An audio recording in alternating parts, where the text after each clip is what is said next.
Blue film में समुद्र की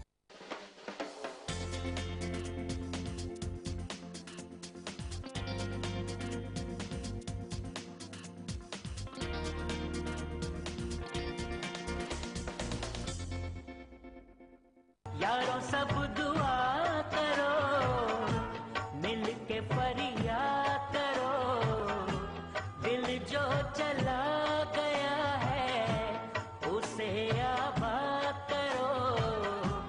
यारों तुम मेरा साथ दो जरा, मेरा दिल खो गया है, किसी का हो गया है, मेरा दिल खो गया है, किसी का हो गया है। जाग उठी है नींदें, जाग उठी है नींदें, चैन कहीं सो गया है। ओ यारा वे, यारा वे, ओ यारा वे, यारा वे। नमस्कार, मैं हूं अवनिंद्र आशुतोष। हमारे खास कार्यक्रम सुरीली सरगम में आपका बहुत बहुत स्वागत है। आज हम एक ऐसे शख्स से आपको मिलवाने की कोशिश करेंगे जिसको आप सुनना पसंद करेंगे और निश्चित रूप से आज की जो शाम है वो आपके लिए यादगार शाम होगी, ऐसी हम दुआ करेंगे।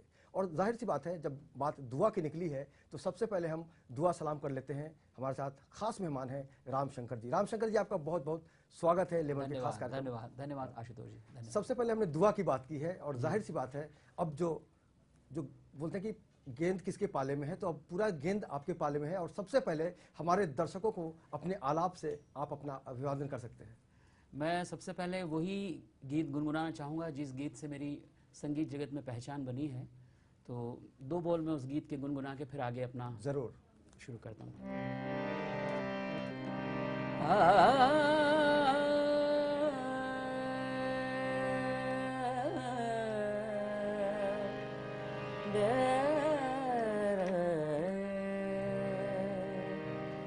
यारों सब दुआ करो,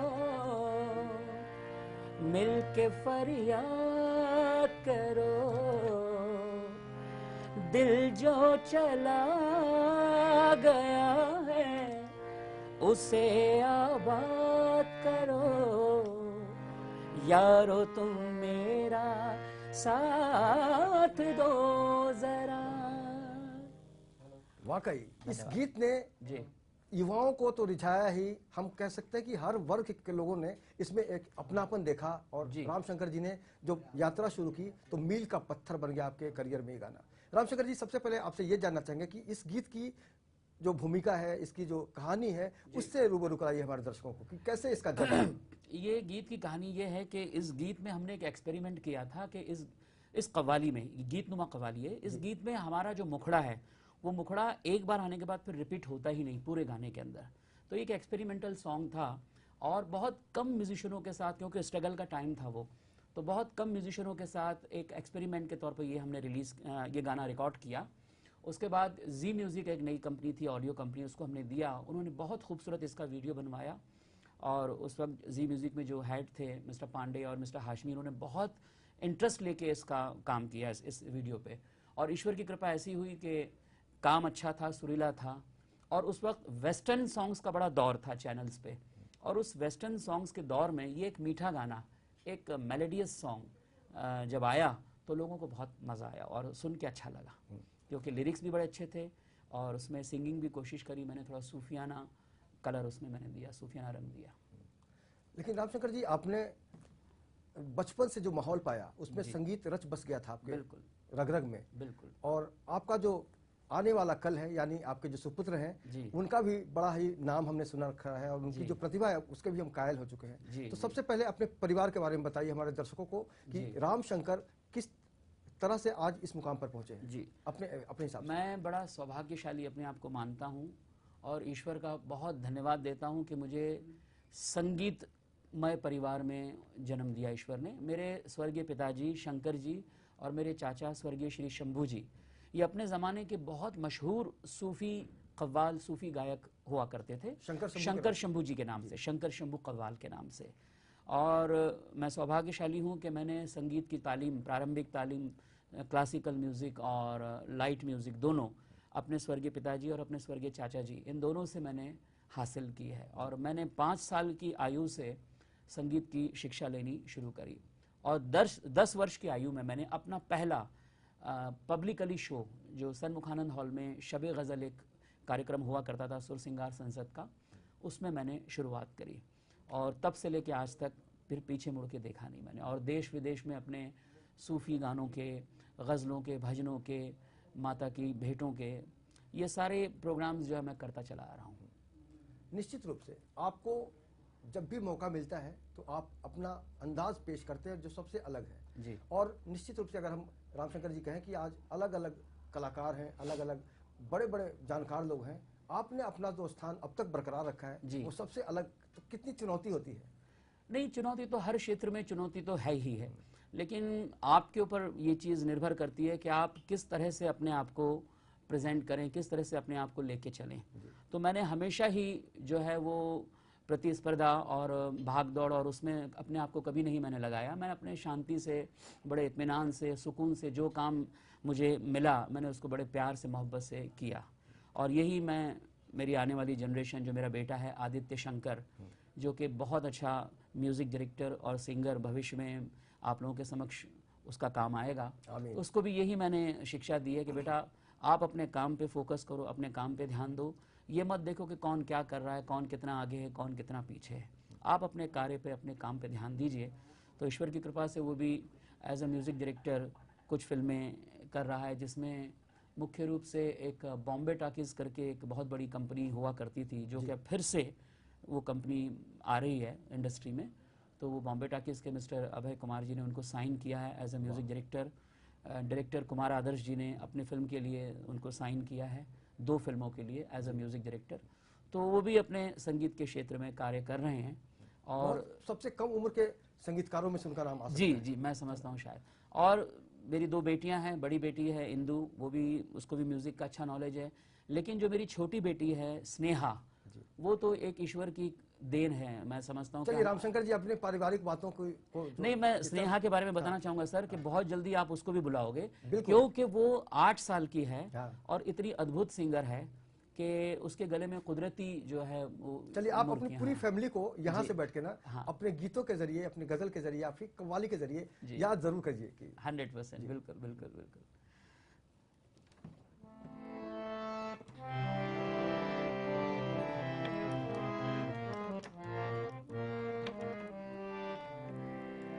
इश्क की जंजीरों में, इश्क की जंजीरों में गिरफ्तार हो न जाए, प्यार हो न जाए, तुझे प्यार हो न जाए, प्यार हो न जाए, तुझे प्यार हो न जाए। इश्क की जंजीरों में गिरफ्तार हो न जाए, प्यार हो न जाए, तुझे प्यार हो न जाए, प्यार हो न जाए, तुझे प्यार हो न जाए। ये फिल्म बिच्छू का गाना था और ये गाना बहुत ही ज़्यादा पॉपुलर हुआ और मुझे अपने हर कार्यक्रम में ये गाना कम से कम 2 बार, वंस मोर होता ही है इस गाने पर, 2 बार गाना पड़ता है हर कार्यक्रम में। और आप हर महफिल में पब्लिक को जोश दिलाते हैं रामशंकर जी, जबकि बहुत कम कलाकार पब्लिक का जोश बरकरार रखते हैं। जी। जिस महफिल में ताली नहीं, जिस ससुराल में साली नहीं। तो वो वाकया सुनाइए कि ये ख्याल कब से आया कि मैं बचपन से ही अपने पिताजी और चाचा जी के साथ कार्यक्रमों में जाया करता था जी। और हज़ारों लाखों की जो एक खुले प्रोग्राम में जो एक ऑडियंस होती है, उसका एक अलग ही मज़ा होता है, एक रिस्पॉन्स मिलता है, एक रैपो बनता है पब्लिक के साथ। तो वो बचपन से मैंने सीखा और देखा पिताजी और चाचा जी के साथ कि ऑडियंस के साथ कैसे इंटरेक्ट करना है, कैसे उनको ऑडियंस को, वो हमको 1 और 2 गाने में पता लग जाता है कि ऑडियंस क्या चाहती है, किस तरह की ऑडियंस है और क्या उसका मिजाज है, क्या उसकी चाहत है। तो फिर पता लगने के बाद फिर पूरे कार्यक्रम का जो रंग है फिर हम उसी रंग में ढाल देते हैं और फिर ऑडियंस को मज़ा आता है। हर जगह की अलग ऑडियंस है, हर शहर की, हर कंट्री की ऑडियंस अलग अलग है, उनका टेस्ट अलग है। तो हमें तो एक पानी की तरह रहना पड़ता है कि जिस रंग में भी पानी को डाल दिया जाए वो उसी रंग में ढल जाए। तो ये हमारे बुजुर्गों ने शिक्षा दी है कि भाई कलाकार जो है, गायक जो है, वो पानी की तरह है, जिस रंग में भी उसको ढाल दो वो ढल जाए। तो मैं कव्वाली भी गाता हूँ, मैं माता की भेंटें भी गाता हूँ, मैं साईं बाबा के भजन भी गाता हूँ, मैं गुरबानी शब्द भी गाता हूँ, और ईश्वर की कृपा से माह रमज़ान में भी, रमज़ान पे भी काफ़ी गीत मैंने गाए हैं।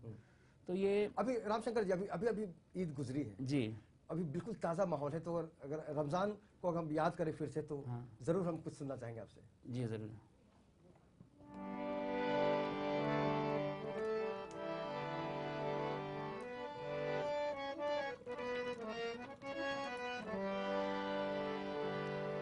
बरकतों का महीना है रमज़ान का, बरकतों का महीना है रमज़ान का, ये करम खास है अपने सुल्तान का, ये करम खास है अपने सुल्तान का, बरकतों का महीना है रमज़ान का, बरकतों का महीना है रमज़ान का, ये करम खास है अपने सुल्तान का, ये करम खास है अपने सुल्तान का, बरकतों का महीना है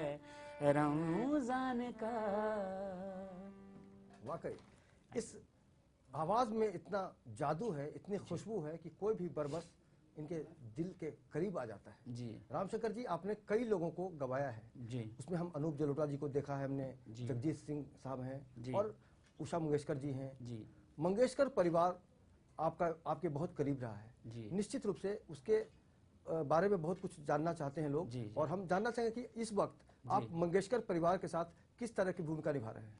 मैं अभी कुछ एल्बम्स इस तरह के कर रहा हूँ जी। जिन एल्बमों से समाज और देश दोनों को कुछ मैसेज मिले, क्योंकि मैंने अभी ये निश्चय किया है कि अब जो संगीत के माध्यम से मैं आगे के जो भी काम करूँगा उससे समाज और देश को कुछ मैसेज मिले, तो इस तरह के एल्बम्स मैं कर रहा हूँ। तो मैंने अभी हाल ही में 2 एल्बम मेरा जो पाइपलाइन में है, एक कन्या भ्रूण हत्या पे आधारित है, जो कि हमारे देश में एक वायरस की तरह बहुत गंभीर समस्या ये हो गई है, कन्या भ्रूण हत्या। तो उस कन्या भ्रूण हत्या पे आधारित एक एल्बम मैंने अभी रिकॉर्ड किया है, जिसका नाम हमने रखा है माँ ये ना पाप करो। और मेरे परम मित्र हैं इंद्रजीत सिंह सब्रवाल, उन्होंने इस एल्बम को प्रोड्यूस किया है। और इसमें हमने अलका याग्निक जी, उषा मंगेशकर जी, साधना सरगम और मैंने खुद ने गाया है। और मैंने उसमें मंगेशकर परिवार की बहुत अच्छी टैलेंटेड बच्ची राधा मंगेशकर, जो कि श्री हृदयनाथ मंगेशकर जी की बेटी और दीनानाथ मंगेशकर जी की पोती हैं। तो राधा को मैंने इसमें गवाया है और राधा मंगेशकर ने बहुत अच्छा गाया है इसमें, माँ ये ना पाप करो। ये कन्या भ्रूण हत्या पे आधारित ये एल्बम है और बहुत जल्दी ये आप लोगों के समक्ष इसका ऑडियो और बहुत वीडियो। मार्मिक शीर्षक रखा है आपने राम जी। जी जी जी, क्योंकि वाकई आज जो देश में स्थिति है, मैं चाहूंगा आशुतोष जी के 2 बोल उस गाने के भी सुनाऊं जो दिल को छूने वाले हैं बोल। जरूर, तो मैं चाहूंगा 2 बोल आप वो उसके भी सुने।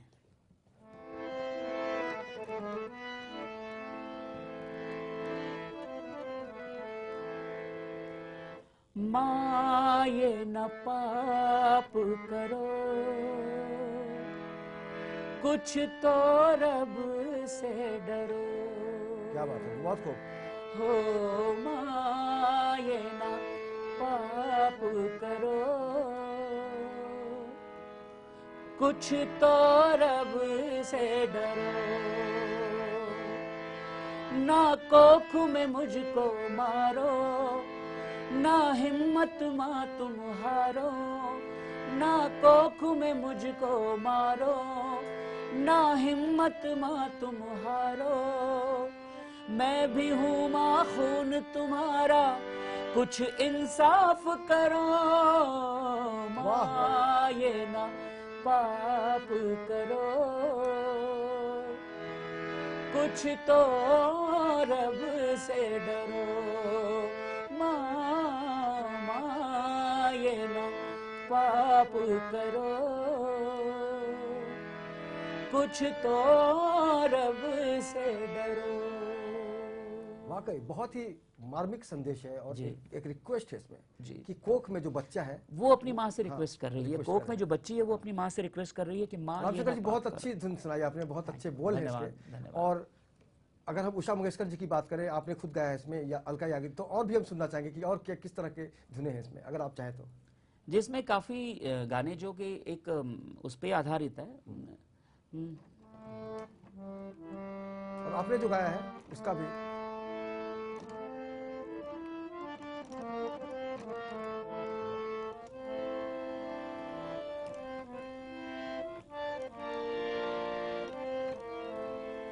कन्याओं की जो करते हैं रक्षा समाज में, कन्याओं की जो करते हैं रक्षा समाज में, उन लोगों को रखना है अपने सिर के ताज में, उन लोगों को रखना है अपने सिर के ताज में। कन्याओं की जो करते हैं रक्षा समाज में, उन लोगों को रखना है अपने सिर के ताज में, उन लोगों को रखना है अपने सिर के ताज में। वाकई जो कन्याओं की रक्षा कर रहे हैं और जो मूवमेंट चला रहे हैं इस पे, उन लोगों की तारीफ करनी चाहिए और उनको सर पे बिठाना चाहिए।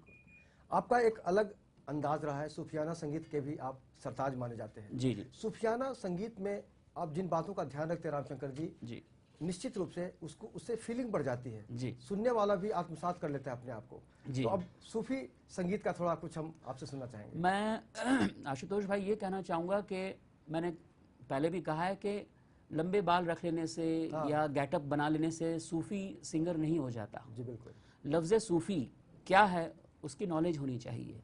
सूफी शब्द क्या है, कहाँ से आया है, सूफियाना कलाम क्या है, किन्होंने लिखा है, उसके माने क्या हैं, ये डिटेल्स जो है सारी, जो भी सूफी सिंगर अपने आप को कहते हैं वो उनको ये डिटेल्स थोड़ी सी समझनी चाहिए। बिल्कुल बिल्कुल। कि लफ्ज़ सूफ़ी क्या है और सूफियाना कलाम की अहमियत क्या है। मैं तो ये देखता हूँ कि कई सिंगर्स जो अपने आप को सूफ़ी सिंगर्स बोलते हैं उनके तलफ़ुज़ भी बड़े गड़बड़ होते हैं, क्योंकि उर्दू में तलफ़ुज़ की बड़ी अहमियत होती है, ज़ेर ज़बर बहुत संभालना चाहिए उर्दू में।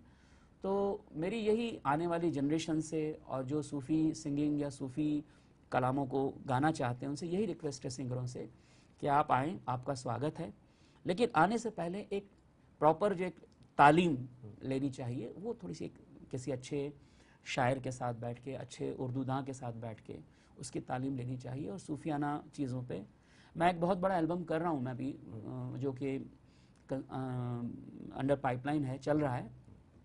मैंने हज़रत अमीर खुसरो के उन कलामों को रिकॉर्ड कर रहा हूँ मैं जो कि बहुत आम नहीं हैं लोगों को। भाई आप अमीर खुसरो का जब भी नाम लेते हैं जी तो आपकी दुनिया, आपकी सोच, आप अपने आप को खोज देते हैं, ऐसा लगता है। और उस दुनिया में आप चले जाते हैं बिल्कुल, जहाँ आपको कुछ दिखाई नहीं पड़ता, कुछ सुनाई नहीं पड़ता, बस एक ही नाम अमीर खुसरो। जी जी। तो हज़रत अमीर खुसरो क्योंकि बहुत अच्छे महान लेखक भी थे और बहुत बड़े संत भी थे, और उन्होंने जो कुछ भी लिखा वो अपने पीरो मुर्शिद, अपने गुरु हज़रत निज़ामुद्दीन औलिया के लिए लिखा, और उनके लेखन में बड़ी सादगी थी। उस ज़माने में उर्दू ज़बान नहीं थी, हज़रत अमीर खुसरो के ज़माने में उर्दू ज़बान नहीं आई थी, तो उन्होंने फ़ारसी और अवधी भाषा का ज़्यादा प्रयोग किया हज़रत अमीर खुसरो रहमतुल्लाह अलैह साहब ने। तो उनके कई कलाम फ़ारसी में हैं, कई कलाम हिंदी में हैं, और कई लोगों को पता नहीं है कि हज़रत अमीर खुसरो ने भगवान श्री कृष्ण के ऊपर भजन भी लिखे हैं। वाह वाह, भगवान श्री कृष्ण के ऊपर, ये कई लोगों को पता नहीं है। और ऐसी चीज़ों का कलेक्शन मैं कर रहा हूँ, और ये मेरी ख्वाहिश है कि लोगों तक अच्छी चीज़ें पहुँचें। तो वो मैं अभी रिकॉर्डिंग मेरी प्रोसेस में है, सारी चल रही है, और बहुत जल्दी वो एल्बम जो है, जो अच्छे सुनने वाले हैं सूफियाना कलामों को, उनके सामने वो एल्बम आएगा। बिल्कुल बिल्कुल, बहुत उसका स्वागत होना ही चाहिए क्योंकि आप दिल से करेंगे। तो सूफियाना संगीत की जब बात हो ही रही तो अमीर खुसरो का जिक्र आता है तो लोगों के दिमाग में सिर्फ एक ही गाना आता है, छाप तिलक सब छीन मुँह से नैना मिलाए के, बस वो एक ही दिमाग में आता है। ऐसा नहीं है, उन्होंने कई हजार गीत, गाने, भजन, सबेला, कौल, कलबाना, नक्श गुल, लेकिन हाँ भाई, सबेला, दोहे, आपसे बहुत फरमाइश होती है। होली, छाप तिलक। क्या क्या लिखा उन्होंने। छाप तिलक आपसे भी बहुत फरमाइश होती है। जी। आप गाते भी बहुत बढ़िया है, उम्दा गाते हैं, तो क्यों ना यहाँ पे भी हो जाए।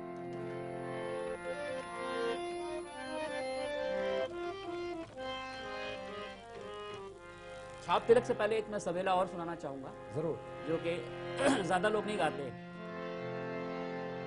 मोहे अपने ही रंग में रंग ले मोहे अपने ही रंग में रंग ले तू तो साहिब मेरा महबूबे इलाही, तू तो साहिब मेरा महबूबे इलाही, मोहे अपने ही रंग में रंग ले मोहे अपने ही, जो कुछ मांगे रंग की रंगाई, जो कुछ मांगे रंग की रंगाई, मोरा जो बन गिरवी रख ले रंगीले, मोरा जो बन गिरवी रख ले रंगीले, तू तो साहिब मेरा महबूबे इलाही, क्या बात है, वाह वाह। मोहे अपने ही रंग में रंगीले मोहे अपने। वेल डन राम भाई, बहुत वाकई दिल में। छाप तिलक सब छीनी रे मुँह से नैना मिलाई के, छाप तिलक सब छीनी रे मुँह से नैना मिलाई के, मुँह से नैना नैना नैना मुँह से नैना नैना नैना मुँह से नैना मुँह से नैना मुँह से नैना नैना नैना मुँह से नैना मिलाई के, छाप तिलक सब झीनी रे मुँह से नैना मिलाई के, अपनी सी रंगली रे मुँह से नैना मिलाई के, अपनी सी रंगली रे मुँह से नैना मिलाई के। कभी कभी शब्दों की कमी पड़ जाती है, तारीफ करें तो किस अंदाज में करें, और रामशंकर जी निश्चित रूप से उसके पात्र हैं जब आदमी निशब्द हो जाता है। और कई बार झूठ का साथ देने का मन करता है इंसान का जब वो मजबूर हो जाता है, लेकिन कहते हैं कि सत्यमेव जयते एक ऐसा शब्द है जिससे जो दिल से जुड़ता है वो सच ही बोलता है। आमिर खान का एक बहुत ही पॉपुलर शो हुआ राम भाई जी, सत्यमेव जयते, सत्यमेव जयते, उससे किस तरह आपका जुड़ना हुआ? सत्यमेव जयते भी बहुत ही बढ़िया एक टॉपिक पे काम कर रहे हैं आमिर भाई, आमिर खान, और वो ज्वलंत जो भी सब्जेक्ट है वो ज्वलंत सब्जेक्ट को उठाते हैं वो, और बड़ा अच्छा लगता है। और उसकी सराहना जो आमिर भाई के छोटे भाई हैं फैज़ल जी, फैज़ल खान, वो मेरे बहुत अच्छे दोस्त हैं, और उनके साथ मेरा ये जो माँ ये ना पाप करो जो मैं एल्बम मैंने किया है कन्या भ्रूण हत्या पे, इस पे फैज़ल खान साहब ने भी एक्टिंग करी है, मेरे गाने पे उन्होंने भी इस एल्बम के अंदर मेरी रिक्वेस्ट पे आए और उन्होंने एक्टिंग की है। तो कोई भी अच्छे कार्य में जुड़ना बड़ा अच्छा लगता है।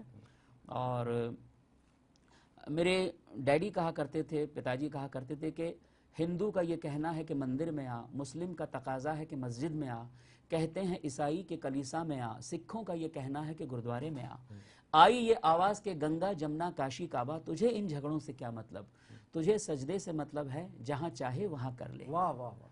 तो सजदे से मतलब होता है, और सजदा जो है उस ऊपर वाले वो एक ही नूर है। एक उनका कलाम था हमारे पिताजी और चाचा जी का कि रस्ते अलग अलग हैं ठिकाना तो एक है, रस्ते अलग अलग हैं ठिकाना तो एक है, मंजिल हर एक शख्स को पाना तो एक है। तो मंजिल एक ही है, वो चाहे आप इबादत कैसे कर लें, पूजा कर लें, इबादत कर लें, गिरजाघर में जाएं, गुरुद्वारे जाएं, मंदिर जाएं, नूर वही है, एक ही नूर है। बिल्कुल। लेकिन यहाँ पर फिलहाल चाहत यही है कि सत्यमेव जयते में जो आपकी आवाज़ थी जी, उसको एक बार फिर से हम याद कर लें। मैं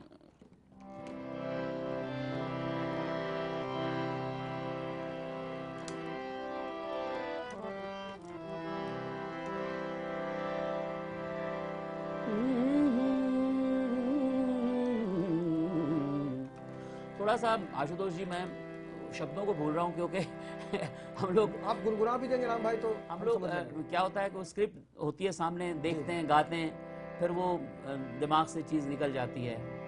चलिए मैं- धुन धुन तो गुनगुना सकते हैं मैं माजरत चाहूंगा। हाँ।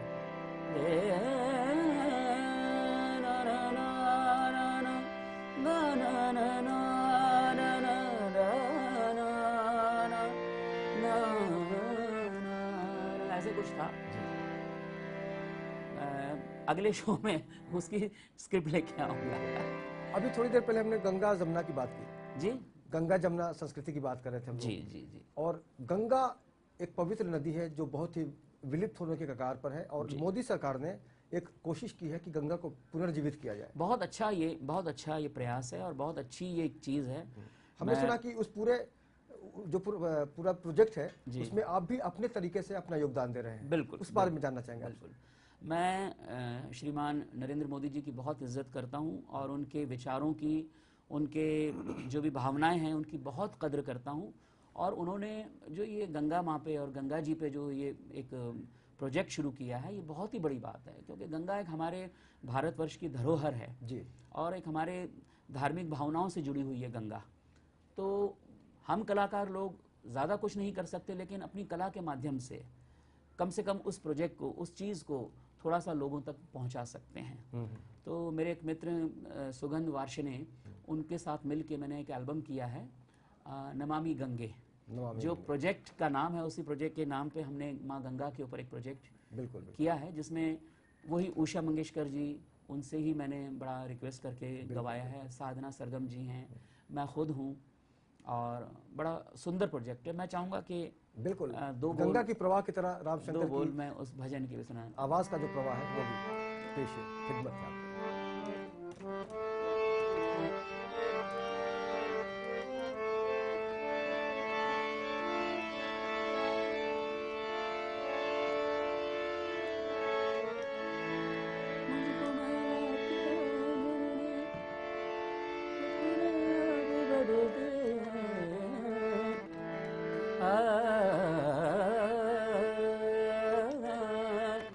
सारे जग के पाप में धोती, पर अपने आप पे रोती। जो आज है, सारे जग के पाप में धोती, पर अपने आप पे रोती। मुझको मैला किया है जग ने, हो मुझको मैला किया है जग ने, अपने आप पे रोती। सारे जग के पाप में धोती, पर अपने आप पे रोती। सारे जग के पाप में धोती, पर अपने आप पे रोती। क्या बात है। गंदे नालों का पानी क्यों मुझ में आके मिलता है, ये माँ गंगा खुद कह रही है। गंदे नालों का पानी क्यों मुझ में आके मिलता है।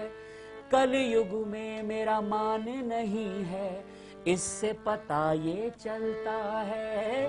कल युग में मेरा मान नहीं है, इससे पता ये चलता है। सब धर्मों को अपना लेती हो, सब धर्मों को अपना लेती, पूरी करती मनौती। सारे जग के पाप में धोती, पर अपने आप पे रोती।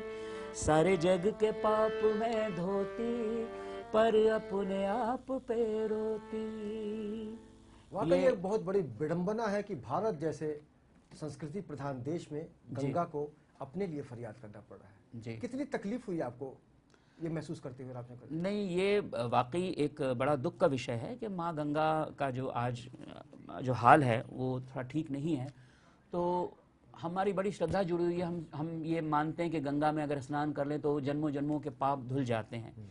तो अब ये प्रोजेक्ट जो शुरू हुआ है, और सुश्री उमा भारती जी भी इस प्रोजेक्ट की जो बनाई गई हेड, तो वो भी देख रही हैं, और श्री मोदी जी भी इस पे बड़ा इंटरेस्ट ले रहे हैं। तो ये बड़ी खुशी की बात है कि ये, मुझे उम्मीद है कि बहुत जल्द माँ गंगा का जो है वो बहुत अच्छा, सारी चीज़ें जो है साफ़ हो जाएगी, क्लीन हो जाएगी, और माँ गंगा फिर से स्वच्छ रूप से बहने लगेंगी। बिल्कुल, गंगा माँ की बात चली है तो हम राधे माँ की भी बात करेंगे, लेकिन उसके पहले राम जी को याद दिला देना चाहेंगे, जी। रामशंकर जी को। जी। वो 11 वे, उसका एक अलग अंदाज था, उसको अलग कलर दिया था आपने, जी जी जी। है ना? तो उसमें आपने किन किन बातों का ध्यान रखा था, क्योंकि वो सीधे दिल तक उतरती है वो आवाज़ आपकी? मैं कोशिश करता हूँ, जब मैं कंपोज करने बैठता हूँ तो मैं ये कोशिश करता हूँ कि मेरी कंपोजिशन में मेलोडी का मुख्य रूप हो, मेलोडी होनी चाहिए, और मेलोडी भी अगर किसी राग पे आधारित है तो उसका मज़ा और अच्छा, और मज़ा आता है उसमें। तो ये ओ यारावे जो है ये पूरिया धनाश्री एक राग है, उस पर आधारित है ओ यारावे, और इसको मेरे छोटे भाई, छोटे ब्रदर दीपक पंडित जी ने बहुत अच्छा इसको अरेंज किया, जो कि बहुत खुद गुणी म्यूज़िक डायरेक्टर हैं, गुणी म्यूजिशियन हैं। तो उन्होंने इस गाने को इतना अच्छा अरेंज किया, और फिर मैंने गाया, और अभिलाष जी ने इसको लिखा है, ओ यारावे, गीतकार अभिलाष जी ने। तो पूरा जो एक कॉम्बिनेशन इस गाने का इतना खूबसूरत बन गया, और मैं वीनस कंपनी वालों का बहुत आभारी हूँ, और श्री चंपक जैन जी का, कि उन्होंने इस एल्बम को बहुत इंटरेस्ट लेके बनाया। प्रमोशन भी जबरदस्त हुआ, प्रमोशन बहुत अच्छा किया, और मुझे पूरी, जिसको कहना चाहिए, लिबर्टी दी कि आपको जो म्यूजिशियन चाहिए, जितने म्यूजिशियन चाहिए आप लीजिए, लेकिन प्रोडक्ट अच्छा दीजिए। तो मैंने सारे टॉप म्यूजिशियंस लेके, और ये एल्बम जो है यार का दीदार चाहिए, ये मैंने बनाया था, और ईश्वर की कृपा से उसका प्रतिसाद भी बहुत अच्छा मिला। बिल्कुल।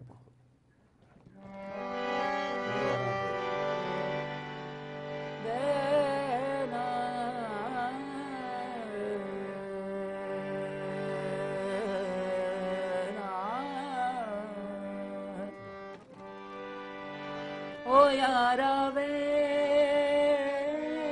यारावे,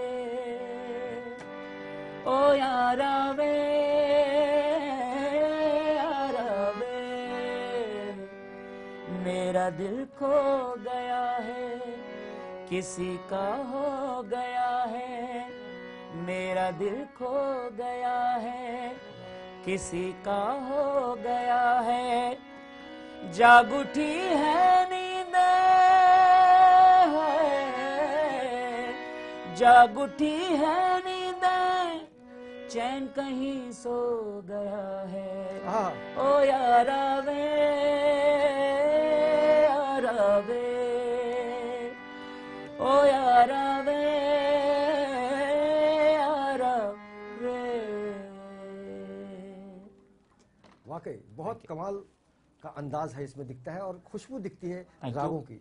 हमने सुना है, महसूस नहीं किया है, लेकिन सुना जरूर है कि इसी देश में तानसेन हुआ करते थे रामशंकर जी। जी जी। और राग दीपक जी, राग दीपक जब वो गाते थे तो दिया जल जाता था। बिल्कुल, ये हकीकत है। मल्हार जब गाते थे तो बारिश हो जाती थी। ये हकीकत है। आज के दौर के अगर हम आपसे जानना चाहें, आज का जो कलयुग कहते हैं इसको, जी, क्या राग इतने असरदार हो सकते हैं? बिल्कुल बिल्कुल असरदार हो सकते हैं, और असरदार हैं, और मैंने इसको प्रत्यक्ष रूप से अपने पिताजी और चाचा जी के कार्यक्रमों में कई बार अनुभव किया है, कई बार देखा है मैंने कि उन्होंने कोई मेघ मल्हार पे कोई गाना गाया है तो वो बारिश हो गई, और बारिश रुकवा भी दी उन्होंने कई गानों से। Very good. तो ये रागों की बातें हैं। पिताजी और चाचा जी को याद करते हुए जी, श्रद्धांजलि में आपके तरफ से 2 लाइन हो जाए कुछ। जी जी।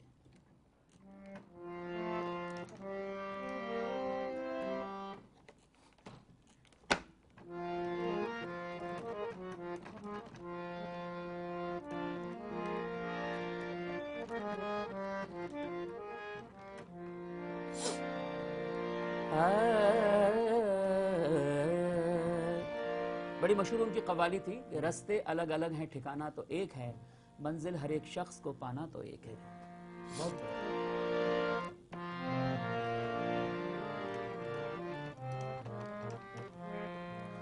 रास्ते अलग अलग हैं, ठिकाना तो एक है, रास्ते अलग अलग हैं, ठिकाना तो एक है, रास्ते अलग अलग हैं, ठिकाना तो एक है, मंजिल हर एक शख्स को पाना तो एक है मंजिल हर एक शख्स को। कोई कहता है कि काशी में है, कोई कहता है कि काबे में है, सॉरी, कोई कहता है कि गिरजा में है, कोई कहता है कि गुरुद्वारे में है। नुमाया जर्रे जर्रे में वही तस्वीरें जाना है। रास्ते अलग अलग है, ठिकाना तो एक है, मंजिल हर एक शख्स को। पाना तो एक है मंजिल हर एक शख्स को। बहुत खूब, वाकई। बरसात में बाजे की लकड़ी फूल जाती है और वो कभी कभी बाजा जो है वो जाम हो जाता है, तो वही अभी हो रहा है, सुर अटक रहे हैं इसके। जी रामशेखर जी, आपने गंगा की बात की, गंगा मैया की बात की, और जी राधे माँ से भी आप बहुत जुड़े हुए हैं जी। और बहुत सारे भक्त आते हैं, लेकिन उन सारे भक्तों के बीच आपका जो गाया हुआ भजन है राधे माँ के लिए, जी, जी। वो बहुत बजता है, सुनाई पड़ता है। जी, जी। उसके बारे में बताइए, किस तरह से उसका सहयोग बना? मैं बड़ी मेरी श्रद्धा है राधे माँ जी पे, और मैं जाता रहता हूँ वहाँ अक्सर, और बहुत बड़ा कार्य कर रही हैं कि देखिए, कलयुग में, कलयुग केवल नाम आधारा, सुमिर सुमिर नर उतरत पारा। मेरा ये मानना है कि कलयुग में अगर हम ईश्वर का नाम भी ले रहे हैं, चाहे किसी भी बहाने, तो हम बहुत बड़ा कार्य कर रहे हैं। तो राधे माँ जी के यहाँ सैटरडे माता की चौकी होती है, सब भक्त आते हैं, गुणगान होता है माँ का, वहाँ पर सबको प्रसाद खिलाया जाता है। तो ये कार्य बड़ा अच्छा मुझे लगता है, तो इसलिए मैं जाता रहता हूँ। तो वहाँ मैंने अपनी ही धुन पे, जो मेरा यारों सब दुआ करो था, उस पर मैंने कंपोज करके माता जी का भजन बनाया था, जो कि बड़ा पसंद आया और चैनल्स में भी काफ़ी वो चला है। सुना देता हूँ।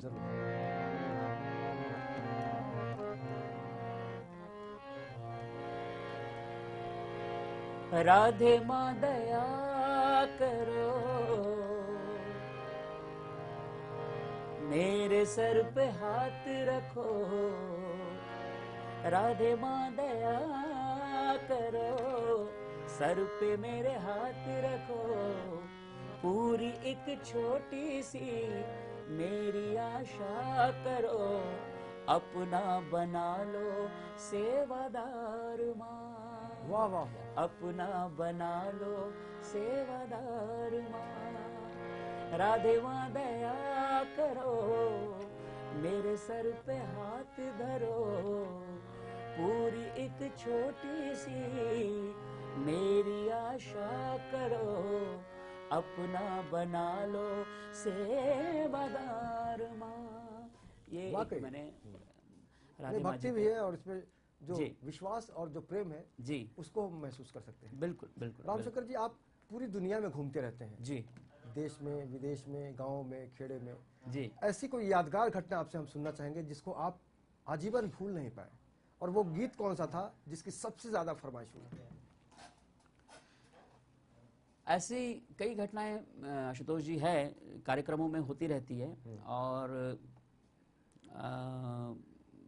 मेरा प्रोग्राम था बिहार में, तो वहाँ पर कुछ ऐसा माहौल बन गया था कि कुछ दो गुटों में झड़प सी हो गई थी, और बड़ा प्रोग्राम का माहौल जो था, तमंचे पे गोली चलती है। हमारे कार्यक्रम में होता रहता, तो किसी और ग्रुप को पासेस नहीं मिले या कुछ हुआ, कुछ भी कारण रहा हो, और उसमें बड़ी दोनों ग्रुप की बड़ी वो जो है वो, और कार्यक्रम रुका रहा, तो मैंने बड़ी रिक्वेस्ट करके आपको बता देना चाहेंगे दर्शकों को कि बिहार, खासकर अगर हम नवरात्रि की बात करते हैं, दशहरे के अवसर पर पूरे हिंदुस्तान का जो बहुत बड़ा कार्यक्रम, बहुत भव्य कार्यक्रम, पटना में विशेष कार्यक्रम होते हैं, हर तरह के कलाकार होते हैं, और ऐसा कोई भी कलाकार नहीं है जो पटना में अपने प्रोग्राम के लिए नहीं गया। बहुत भव्य कार्यक्रम होते हैं, बहुत भव्य। कैसा अनुभव रहा आपका? तो फिर मैंने रिक्वेस्ट करी, तो उन लोगों ने बड़े प्रेम से उस संगीत की, मैंने कहा भैया देखिए, मैं आपके लिए इतनी दूर से आया हूँ, और मैं चाहूँगा कि मेरा आना सार्थक हो जाए, आप लोग बैठ के बड़े प्रेम से सुने, और जो भी आपसी आपके विवाद हैं प्लीज़ उसको कुछ देर के लिए भूल के आप। तो उन सब लोगों ने बड़ी प्रेम से मेरी बात मानी, और जब मैंने कार्यक्रम दिया, तो मज़े की बात ये कि दोनों ग्रुप के लोग, और वो नाच रहे थे मेरे स्टेज के सामने, बाकायदा जो ऐसे बांस के बाउंड्री बनी हुई थी स्टेज के आगे, वो बाउंड्री सब तोड़ ताड़ के वो स्टेज के आगे आके और जो नाचे हैं सब लोग, खो गए तो संगीत। ये संगीत का ही जादू है जादू है। कि वो आपस में उनके मतभेद जो थे वो सब उस भूल जादू के को हम भी महसूस करना चाहेंगे अभी।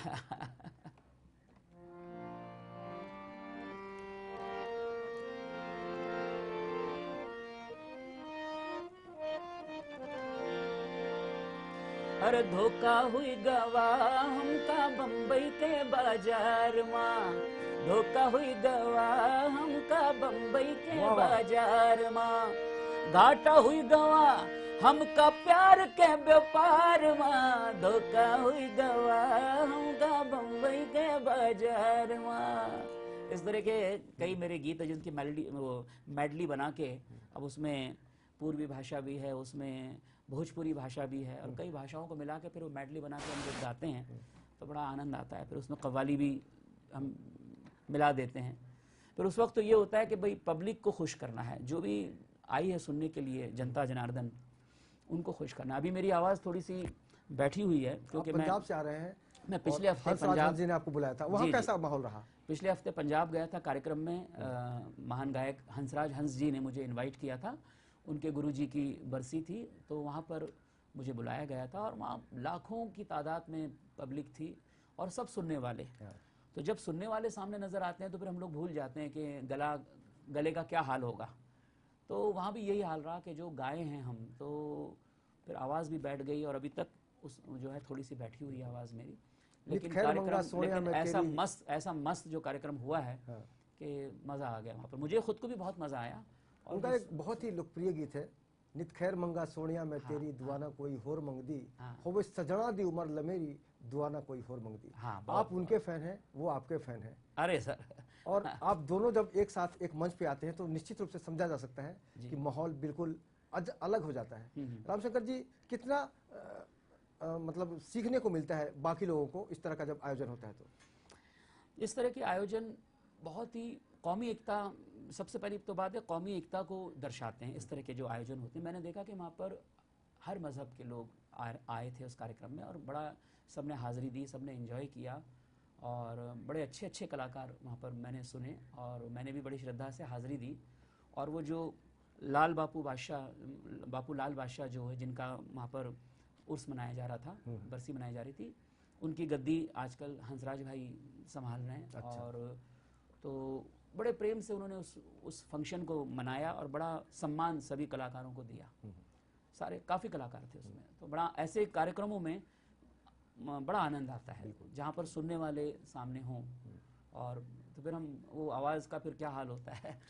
आने वाले दिनों में हम उम्मीद करेंगे कि आपके संगीत निर्देशन में उनकी भी आवाज़ दुनिया के सामने आए। बिल्कुल बिल्कुल। मैं हंसराज भाई से मेरी बात हुई है कि कुछ सूफीज़म पे हम लोग साथ में मिलके कुछ काम करेंगे, क्योंकि वो भी सूफियाना तबीयत के इंसान हैं। बिल्कुल। और सूफीज़म में ही डूबे रहते हैं, तो उनके साथ मिलके कुछ सूफीज़म पे मैं काम करूँगा, तो बहुत जल्दी वो भी आप लोगों के समक्ष चीज़ें आएगी। बिल्कुल। जगजीत सिंह को हमें लगता है कि मिस करते हैं, लेकिन ऐसा नहीं है, उनको मिस कोई कर नहीं सकता जब तक उनकी आवाज़ है। जी। आपने भी बहुत कमाल काम किया उनके साथ जी। उनको किस तरह से आप श्रद्धांजलि देना चाहेंगे? जगजीत भाई बहुत अच्छे इंसान और बहुत अच्छे कलाकार थे, और मेरी एक फ़िल्म में मैंने उनको एक गज़ल गवाई, बहुत ही खूबसूरत गज़ल थी।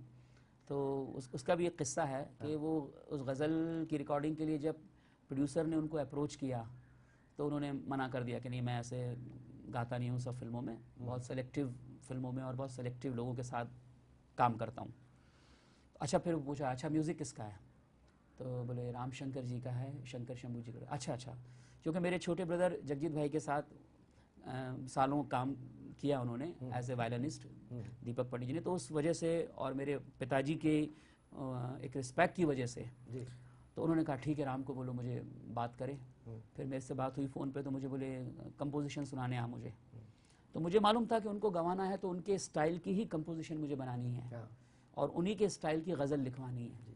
तो मैंने वही उनको माइंड में रख के कंपोज़ किया और लिखवाई भी वैसी गज़ल। फिर हम लोग उनके घर गए और वहाँ जाके उनको हमने वो सुनाई, तो मुस्कुराने लगे क्योंकि वो उनकी पसंद की चीज़ थी। तो उन्होंने तुरंत फिर हाँ कर दी और फिर वो उसी हफ्ते में फिर वो गाना रिकॉर्ड किया। बहुत खूबसूरत गाना था वो।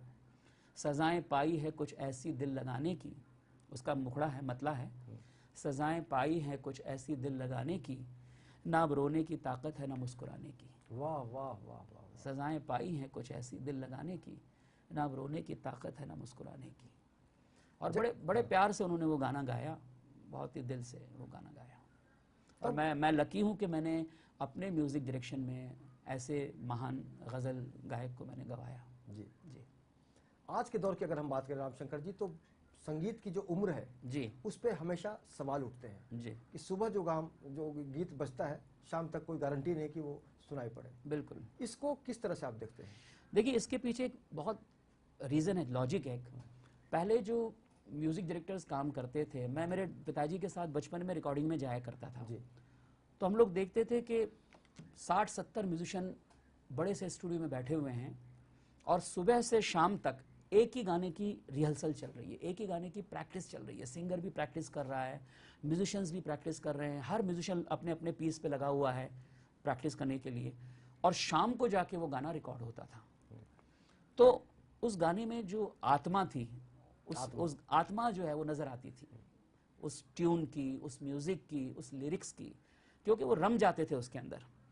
और आज ये हो गया है कि सेट पे सिंगर आते हैं और 10 मिनट में उनको गाना बताया जाता है और 10 मिनट में वो सीख के और वो लगाया हेडफोन, गाना शुरू कर दिया और वो पार्ट करके उसको मुखड़ा कर लिया, फिर अंतरा कर लिया, उसको इस ढंग से डब करके पूरे गाने को कंप्लीट करते हैं।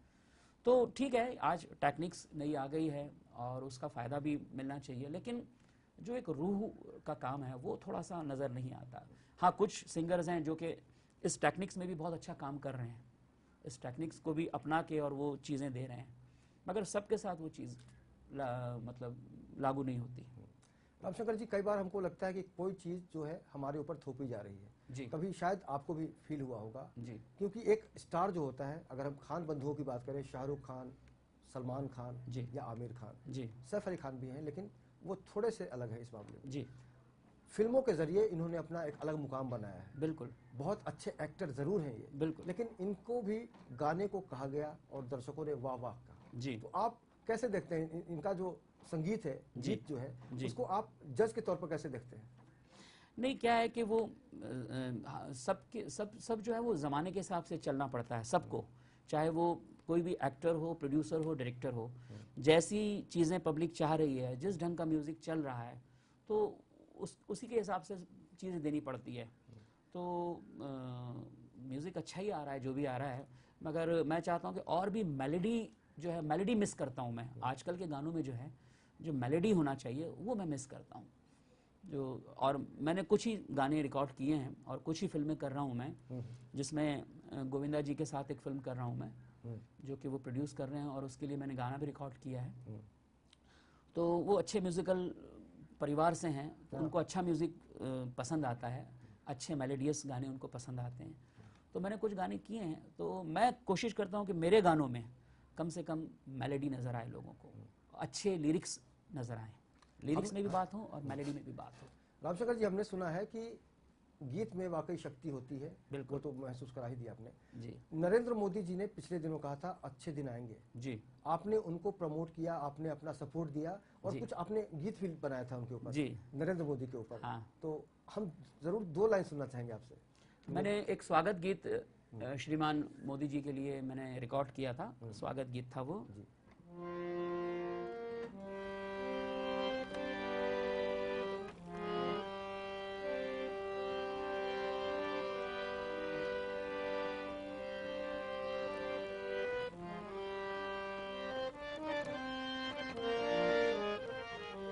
करे स्वागत नए प्रधानमंत्री का, स्वागतम सुस्वागतम, ये कोरस की लाइन थी जो मैं भी गा रहा हूं अभी।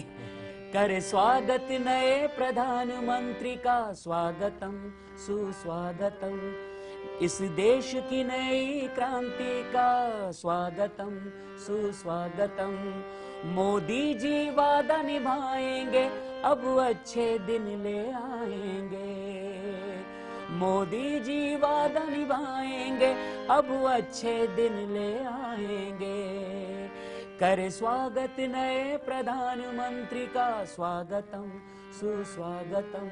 इस देश में नई आई, इस देश में आई नई क्रांति का, स्वागतम सुस्वागतम। वाह वाह वाह, वाकई तो मैं समझता हूँ ये मेरा गीत जो है बिल्कुल सच साबित होगा और ईश्वर की कृपा से अच्छे दिन बहुत जल्दी आ ही रहे हैं, वाकई दौड़ते हुए चले आ रहे हैं। बिल्कुल।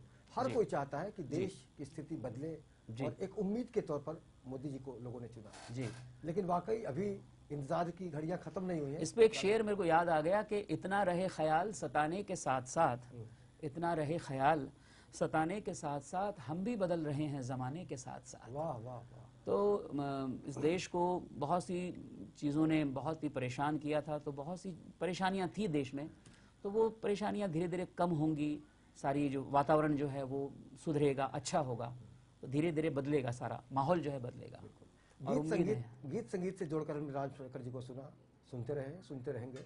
लेकिन रामशंकर जी का जो चरित्र है संगीत के अलावा और क्या है ये भी हम जानेंगे, लेकिन कहीं ना कहीं से उनके अंदर एक इंसान है, और इंसान अच्छा होता है तो बाकी सब शैतान भाग जाते हैं। रामशंकर जी, आपके जो बाकी शौक है, बाकी जो तथ्य है, बाकी जो तस्वीर है आपके जीवन की, आपके पलों का, जी, उससे थोड़ा बताइए हमारे दर्शकों को कि और किस तरह का मतलब खान पान पसंद करते हैं, कौन सी मैं आशुतोष जी, मैं आप किसके फैन हैं? बतौर सिंगर आपको कौन पसंद है? देखिए, बतौर सिंगर मेरे आइडियल तो मेरे स्वर्गीय पिताजी और चाचा जी मेरे आइडियल वही हैं, जी। और उन्हीं की गायकी को मैंने फॉलो किया, उन्हीं की गायकी को मैं पसंद करता जी। हूँ। उनके अलावा फिर नुसरत साहब हैं, नुसरत फ़तेह अली साहब, बहुत अच्छे कंपोज़र, बहुत अच्छे गायक, उनकी कंपोजिशनें मुझे बहुत अच्छी लगती है। जगजीत साहब हैं, ग़ुलाम अली जी हैं, मेहंदी हसन साहब थे, तो ये सारे, लता जी हैं जो महान गायिका हैं, सरस्वती का रूप हैं, तो आशा जी हैं, ये सारे इतने दिग्गज, इतने बड़े वर्सटाइल सिंगर्स हैं कि इनकी गायकी से हमको बहुत कुछ सीखने को मिलता है। तो और रहा सवाल खाने पीने का, तो मैं खाने का बहुत, तरह तरह के खाने का बहुत शौकीन हूँ, और मैं खाने के लिए लगभग 2-2 घंटे ड्राइव करके, अगर कहीं की तारीफ मुझे सुनने को मिलती है कि भाई न्यू बॉम्बे में वो एक ढाबा बहुत अच्छा है, तो मैं फिर वहाँ चला जाता हूँ। कोई बोलता है कि वहाँ आपके साथ आपके दोस्त राजू श्रीवास्तव भी रहते थे? हाँ, राजू श्रीवास्तव खाने जी के लिए मेरे, आप लोग कहीं भी चले जाते थे? बिल्कुल बिल्कुल, राजू श्रीवास्तव जी मेरे करीब करीब 30 साल पुराने मित्र हैं, और हम लोगों के साथ में ही हमारा करियर जो है वो शुरू हुआ। उनका भी स्ट्रगल टाइम था, मेरा भी स्ट्रगल टाइम था। आज ईश्वर की कृपा से वो भी एक मकाम पे हैं। तो हम लोग खाने के लिए बहुत दूर दूर चले जाते हैं, कभी बॉम्बे से बाहर 2-2 घंटे ड्राइव करके। तो फिल्में खाने का वगैरह- बड़ा शौक है। फिल्में वगैरह देखते हैं आप? जी बिल्कुल, बहुत कम देखता हूँ फिल्में मैं, लेकिन देख लेता हूँ फिल्में। जी, कभी ऐसा लगता है कि हाँ ये जाना चाहिए, बहुत कम देखता हूँ लेकिन जाता हूँ। अपने काम में, अपने म्यूज़िक में, अपने कार्यक्रमों में ज़्यादा मैं इन्वॉल्व रहता हूँ, बिजी रहता हूँ। बच्चे, प्रतिभा की कोई कमी नहीं अपने हिंदुस्तान में, हाँ और आज का जो गीत संगीत है, आज की जो फिल्म इंडस्ट्री है, जी। उसमें संभावनाओं को आप कैसे तलाशते हैं, और किन में आप लगता है कि आने वाले दिनों में ये ज़्यादा दिनों तक चलेंगे? नहीं, क्योंकि जो संगीत है वो हमारे खून में, हमारे नस नस में बसा हुआ है। हिंदुस्तानी संस्कृति में बच्चा पैदा होता है जी। वहाँ से संगीत शुरू होता है, जच्चा गाया जाता है। बच्चा पैदा होने के पहले ही जच्चा गाया जाता है, बच्चा पैदा होता है फिर गाने होते हैं। जी। तो पैदा होने से लेके और मरने तक संगीत का साथ जुड़ा रहता है बिल्कुल। हिंदुस्तानी संस्कृति में। तो संगीत से हम जुदा नहीं हो सकते, हमारा जो कल्चर है उसमें संगीत रचा बसा है। अच्छा, मेरे घर में मेरी वाइफ बहुत बड़ी क्रिटिक है, वो बहुत बड़ी क्रिटिक्स है। वही जो मेरे धुनों को कि ये धुन उससे मिल रही है, इसको आप चेंज करो, ये गाना अच्छा नहीं लग रहा, इसमें थोड़ा सा और हाई गाओ। तो मेरे घर में ही सारे क्रिटिक्स मैंने रखे हैं। तो मेरी वाइफ जो है वो भी अच्छा म्यूजिक, नींदक नियरे राखिए आंगन कुटी छवाए, वो बहुत अच्छी मेरे, मतलब मुझे जो सच्ची बातें हैं वो वही बोलेगा जिसको जो अपनापन होगा जहाँ पर। तो वो मुझे गाना, मैं कोई भी रिकॉर्ड करता हूँ, सुनती हैं, मेरे स्टूडियो में आती हैं, और कभी कोई गाना सुना तो फिर वो एडवाइस देती है कि नहीं, इस गाने को थोड़ा सा स्केल हाई रखो, थोड़ा सा हाई गाओ, थोड़ा सा इसको। बहुत बड़ी बात है। लेकिन जी जी बहुत बड़ी बात है। जी दुश्मन जब अपना करीबी हो जी। तो लड़ने का नहीं, अंदाज ही बदल जाता है। ये क्या होता है ना कि बाहर मार्केट में प्रोडक्ट आने के पहले ही अगर उसकी गलतियां हमें पता लग जाए, और हमारे बेटा है वो भी सुनता है, तो वो भी उसको भी जो लगता है एडवाइस देता है। मेरे भाई हैं, मेरी बेटियां हैं, वो भी सुनती हैं। तो सबकी सलाह मैं लेके और कोशिश करता हूँ कि वो चीज़ अच्छी बन के जाए मार्केट में। बहुत यादगार बातचीत रही आपसे रामशंकर जी। जी। अब वक्त खत्म होने वाला है, लेकिन चलते चलते हम आपसे ये भी जानना चाहेंगे कि वो तो एक बार फिर सुनेंगे अंत में, यारों सब दुआ करो, और जी। अपना जो पसंदीदा गीत है जी। जो बरबस आपकी जुबान पे आ जाता है वो जरूर शेयर करना चाहेंगे हम आपके साथ।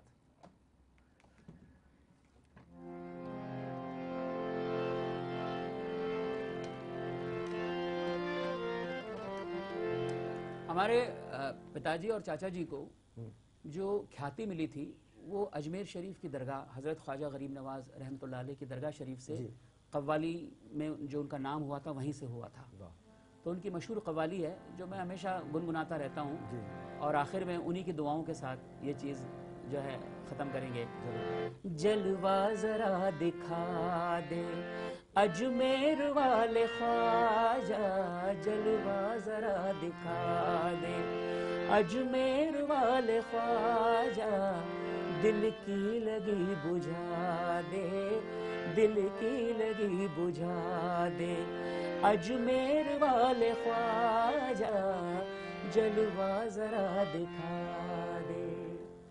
हमारे जीवन में आशुतोष जी कुछ ऐसे संत महापुरुष आए हैं पिताजी के ज़माने से लेकर अब तक, जिनके आशीर्वाद से हमने अपने जीवन को बहुत सरलता से जिया है, जिसमें महान संत श्री तुलजा शंकर महाराज, बाबा भगवान दास जी महाराज, जोतुर वाले शाह साहब, ये ऐसे कुछ संत हैं जो हमारे जीवन में आए। वाकई संत हमेशा आदरणीय रहेंगे और उनसे संस्कार प्राप्त होगा। बहुत कम वक्त रह गया है, विदा लेते हुए हम रामशंकर जी के साथ आपको छोड़ जाते हैं इस गीत के साथ, यारों सब दुआ करो, रामशंकर जी के साथ। थैंक यू रामशंकर जी, आप हमारे स्टूडियो में आए, आपका बहुत बहुत शुक्रिया। आपका लेकिन बहुत चलते बहुत चलते धन्यवाद। हमारे दर्शकों के साथ आप आपको छोड़ सबका जाता बहुत हूं, बहुत धन्यवाद। यारों सब दुआ करो के साथ। थैंक यू जी। प्लीज।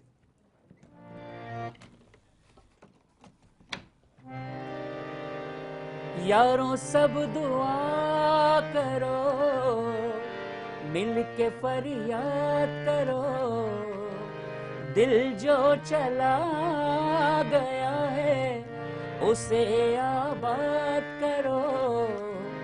यारो तुम मेरा साथ दो जरा, तुझे देखा सांसें मुझे आती अब कम, धड़कने रुक गई निकले न दम, खुदा सोने मुखड़े बनाता है जी कम, मर मिटे तुझ पर भूल गए गम, दिल गया ले गया सनम, तुझे देखा सांसें मुझे आती अब कम, धड़कने रुक गई निकले न दम।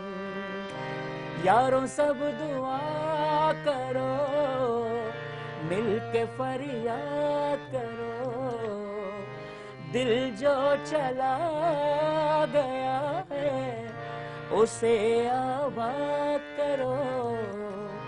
यारो तुम मेरा साथ दो जरा, तुझे देखा सांसें मुझे आती अब कम, धड़कन रुक गई निकले ना दम।